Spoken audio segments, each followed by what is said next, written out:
नमस्कार. या आठवड्यामध्ये आपण जागर ऑनलाईनमध्ये महाराष्ट्र विधानसभेचे जे अधिवेशन चालू आहे त्यानिमित्तानं बोलणार आहोत. महाराष्ट्राच्या विधानसभेच्या 88 वर्षाच्या इतिहासामध्ये प्रथमच असं घडतं आहे की महाराष्ट्र विधानसभेमध्ये विरोधी पक्ष नेता नाही. महाराष्ट्र एका अर्थाने विरोधी पक्ष नेत्याला पोरका झालेला आहे.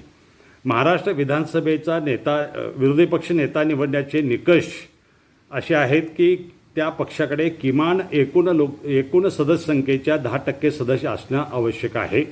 हा कायद्याने नियम नाही, हा एक निकष आहे. त्याप्रमाणे खरं तर 10% जागा असणं आवश्यक असलं तरीसुद्धा तो कायदा नसल्यामुळे विरोधी पक्ष नेता निवडायचा अधिकार विधानसभा अध्यक्षांना आहे.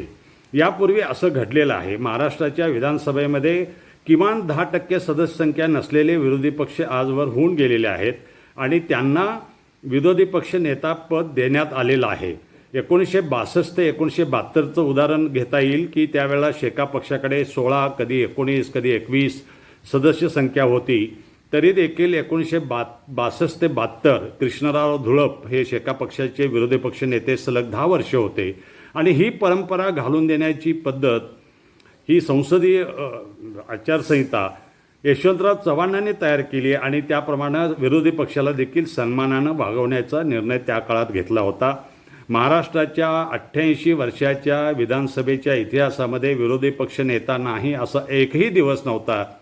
हे आत्ताचं सरकार आल्यानंतर, महायुतीचं सरकार आल्यानंतर तिसरं अधिवेशन होत असताना देखील महाराष्ट्र विधानसभेला विरोधी पक्ष नेता देण्यात आलेला नाही.